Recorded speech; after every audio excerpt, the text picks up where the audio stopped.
Hello mga kabayan, winter season na dito sa Saudi Arabia at dahil taglamig na, ang mga tao ay sabik na magpiknik, magbanding kasama ang mga family and friends. At kami mga OFW dito sa abroad, sabik kami sa tanawin na minsan mo lang makikita sa disyerto, katulad nitong park at man-made lake.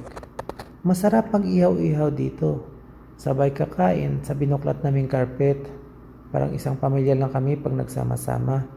Sila ang mga dati kong katrabaho. Isang company lang kami dati. Nagkita-kita kami after ng trabaho. Simpleng pasyalan na sa Pinas at di pinapansin ng karamihan. Pero dito sa Saudi, espesyal na ito sa amin. Nakaka-relax. Kahit papaano, nakakawala ng homesick.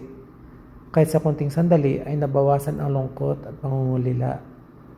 Isa ito sa mga libreng pasyalan maliban sa istiraha or private place na kailangan mo rintahan.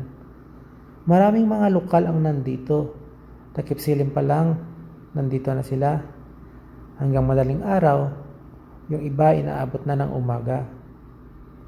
Dahil malamig na ang klima, abang-abang sa mga susunod kong videos na i-upload. Isa-isa natin puntahan ang mga gandang tourist attraction around Riyadh. Maraming salamat!